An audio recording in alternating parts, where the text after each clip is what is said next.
तो इस वीडियो में हम एक और क्लासिकल मैकेनिक्स का प्रॉब्लम डिस्कस करेंगे।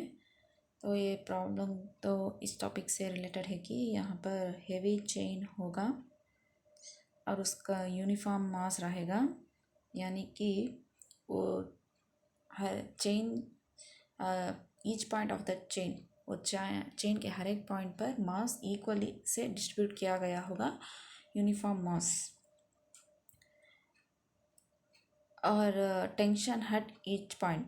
तो इस प्रॉब्लम में हमें फाइंड आउट करनी चाहिए कि उस चेन पर टेंशन हर एक पॉइंट पे क्या, उसका फॉर्मूला क्या हो सकता है। तो यही है problem.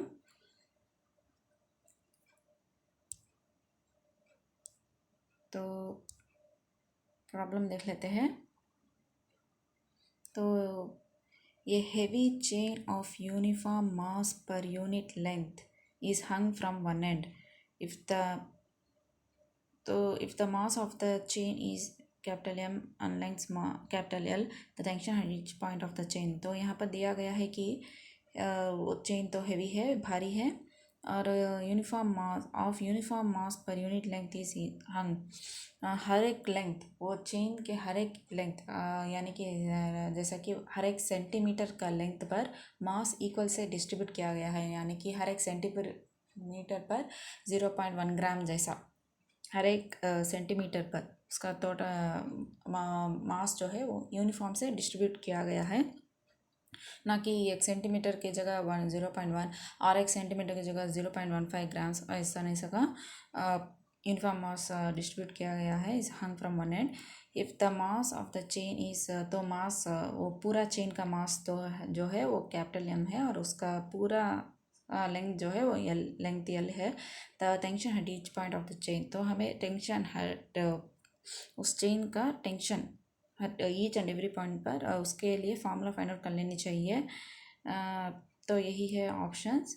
Where x is the distance from the fixed end to any point of the chain. तो फिक्स्ड पॉइंट से any point on the chain. तो हम प्रॉब्लम देख लेते हैं। तो इसका पॉसिबल डायग्राम तो यही है। तो ये अगर यहाँ पर हम देखते हैं तो यही है वो चेन। फॉर सिंपली इमेजिनेशन के लिए ये वो चेन अगर हम सोचते हैं तो ये इस चेन पर यही है वो चेन। तो इस चेन का फिक्स्ड एंड तो यही है। तो इस फिक्स्ड एंड से कोई भी पॉइंट, यानी कि ये, यानी तो ये तो कोई भी पॉइंट का डिस्टेंस तो हमें x ले सकते हैं। तो यहाँ पर दिया गया है कि x is equals to L, यानी कि फिक्स्ड एंड से यहाँ तक, क्योंकि चेन का पूरा लेंथ तो कैपिटल एल है। तो यहाँ पर मैक्सिमम टेंशन रहेगा ही इस पॉइंट पर, क्योंकि यहाँ पर ये चेन को ये सारा वज़न उठाना पड़ता है इस पॉइंट पर। वो फिक्स्ड पॉइंट जो है उसे ये चेन का सारा वज़न उठाना पड़ता है, इसलिए यहाँ पर मैक्सिमम टेंशन रहेगा। प्रैक्टिकली लॉजिकली थिंक करेंगे तो यहाँ पर भी दिया गया है ये फिक्स्ड एंड है, और इस एंड से यहाँ तक डिस्टेंस x है, और यहाँ पर l is equals to x, और ये फिक्स्ड एंड यहाँ पर x इज इक्वल्स टू 0, क्योंकि कोई भी डिस्टेंस फिक्स्ड एंड से फिक्स्ड एंड डिस्टेंस तो 0 ही होगा। तो नेक्स्ट हमें तो फ्री बॉडी डायग्राम डाल लेनी चाहिए। तो यहाँ पर दिया गया है कि consider a small elementary length dl between the points x and x plus dx। तो हमें 2 points सेलेक्ट कर लेनी चाहिए along the length of the chain। 2 points यानी कि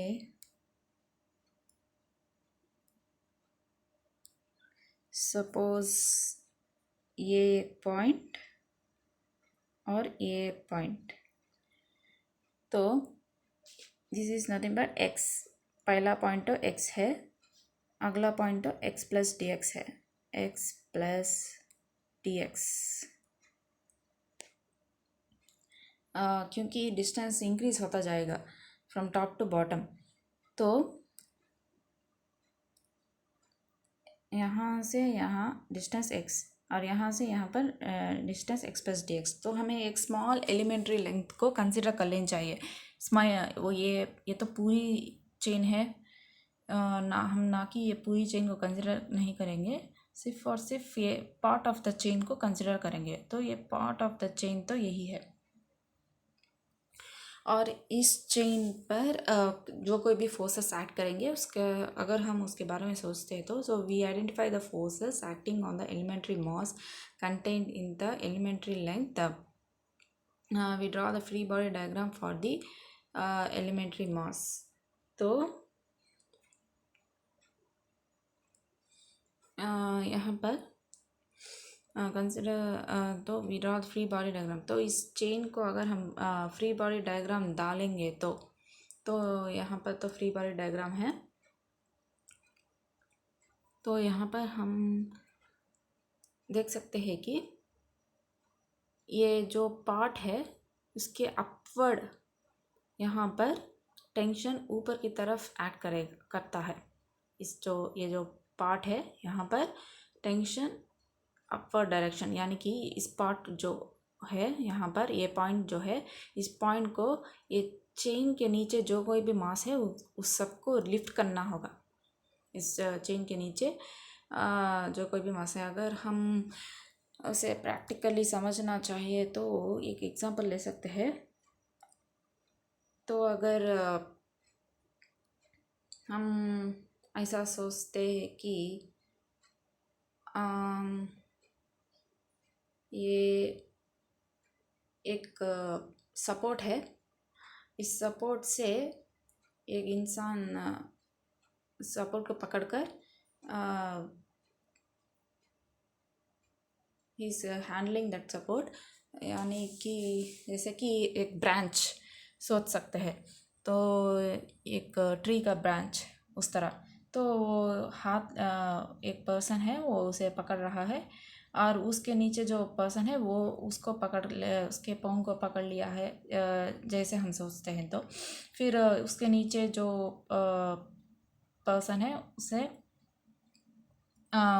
अपने ऊपर वाले के पाँव को पकड़ लिया है। तो इस तरह 3 जने पकड़ कर रख लिया है सपोर्ट यहाँ पर। तो ये जो पर्सन है एज में जो पर्सन है उसके नीचे तो कोई भी नहीं है, तो उससे ज़्यादा टेंशन यानी सम डाउनवर्ड पुलिंग पोज महसूस नहीं हो पाएगा।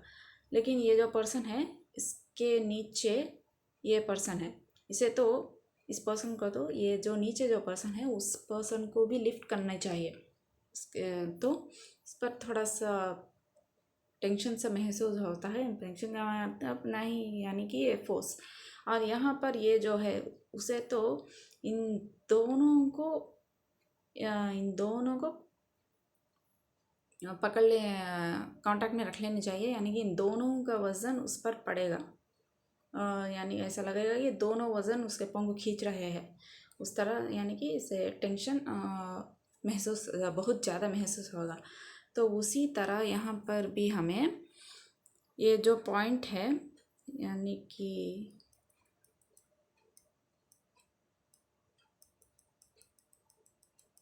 तो अगर हम यहाँ जो पॉइंट है इस पॉइंट पर तो ये चेन का जो कुछ भी नीचे है उसका सारा वज़न टेंशन की तरह महसूस होता है इस पॉइंट को। तो इस पॉइंट का टेंशन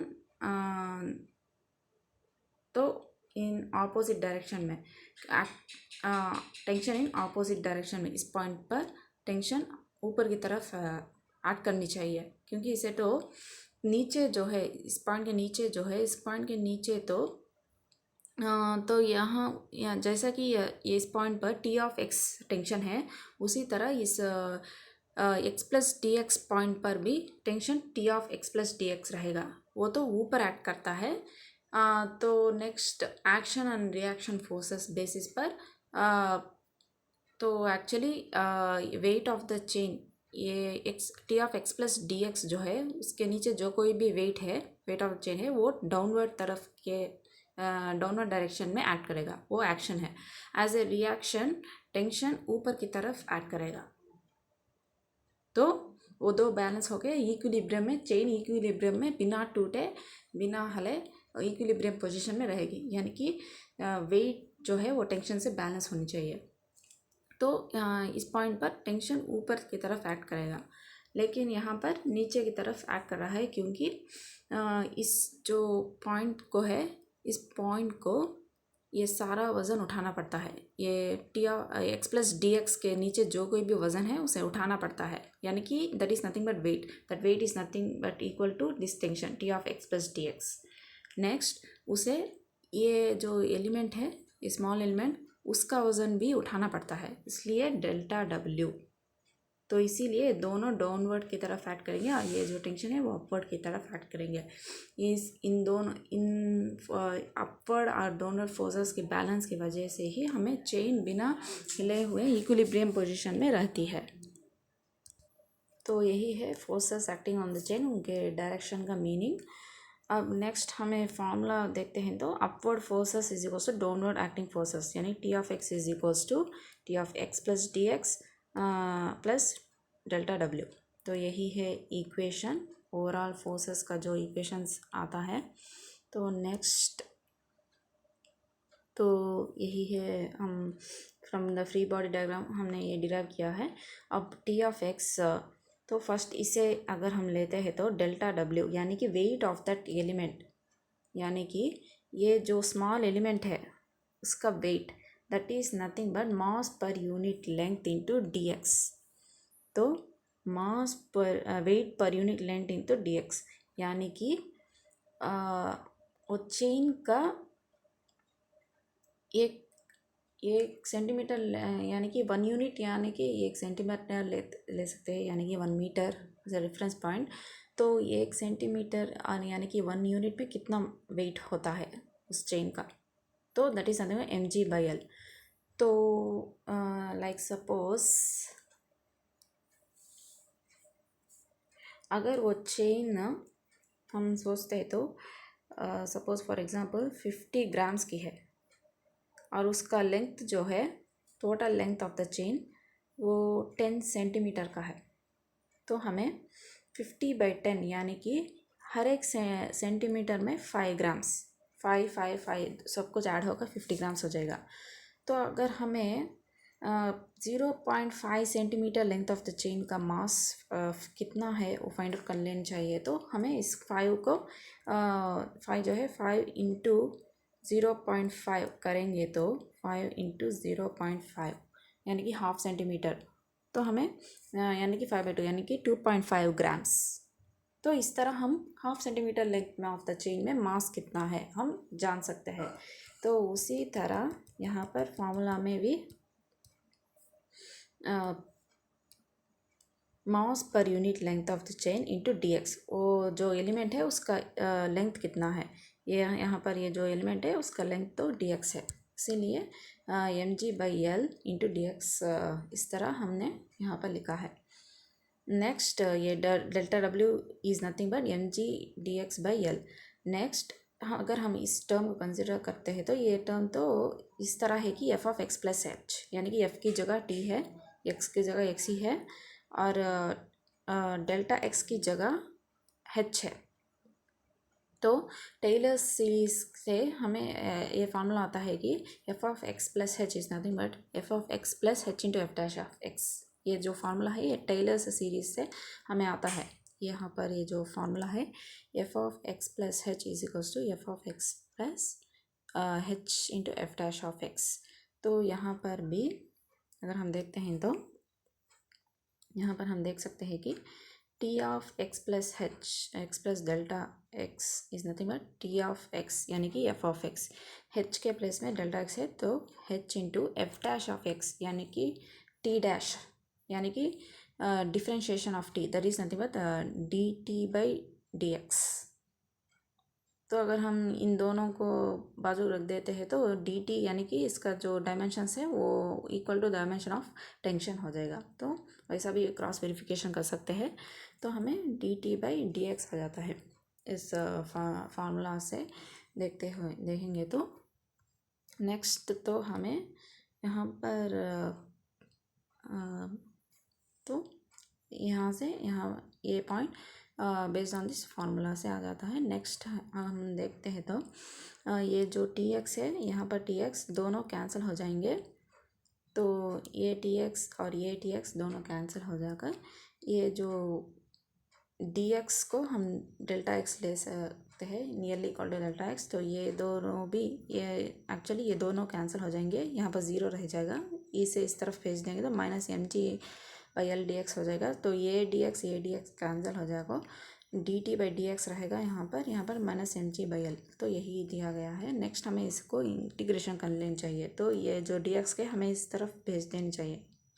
यहाँ पर डी टी रहेगा, यहाँ पर minus m g by L d x रहेगा। तो इंटीग्रेटिंग ऑन बोथ साइड्स अगर हम करेंगे तो integration of d T is nothing but zero to T of x at point x is equals to zero.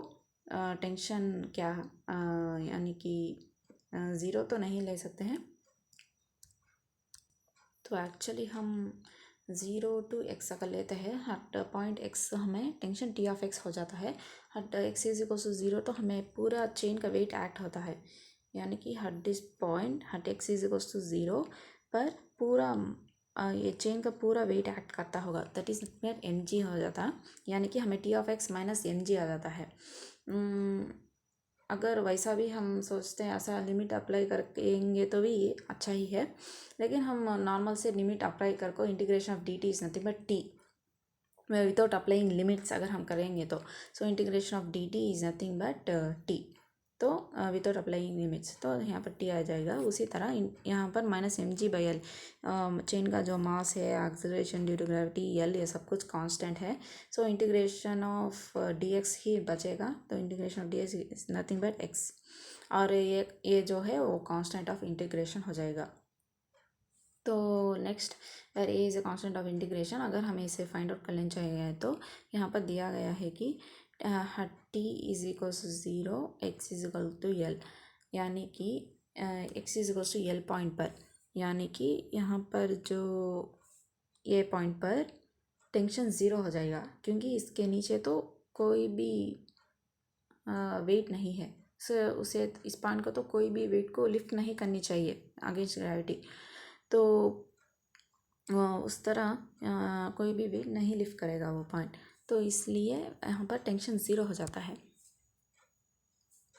तो at x is equals to L, tension is zero, no weight below. तो अगर हम इस condition को यहाँ पर substitute कर देंगे तो T equals to zero and x is equals to L, L cancel हो जाएगा, ये यहाँ ये ज़ीरो हो जाएगा, ये माइनस एम जी उस तरफ जाएगा तो प्लस एम जी हो जाएगा, यानी कि a is equals to m g. तो अगर हम ये इस एम जी इस इक्वेशन पर सब्स्टिट्यूट करेंगे तो नेक्स्ट एम जी को कॉमन ले सकते हैं। अगर यहाँ पर minus m g x by L रहेगा, यहाँ पर एम जी को कॉमन लेने से यहाँ पर वन आ जाएगा, one minus x by L रहेगा। अगर इसे उसका एलसीएम लेंगे तो हमें l minus x by l आ जाएगा, l minus x by l, m g तो यूँ ही रहेगा। तो ओवरऑल से हमें tension tension at that point, उस पॉइंट पर टेंशन जो है वो m g by L into l minus x आ जाती है। तो यही है इसका करेक्ट आंसर। तो टेंशन एट ईच पॉइंट का ऑप्शन तो यही है। हम चाहे तो उसे ऑप्शंस वेरिफिकेशन भी कर सकते हैं, यानी कि यहाँ पर तो ऑप्शंस दिया गया है, तो यहाँ पर यही है वो ऑप्शन जो सेटिस्फाई करेगा। अगर इस ऑप्शन पर हम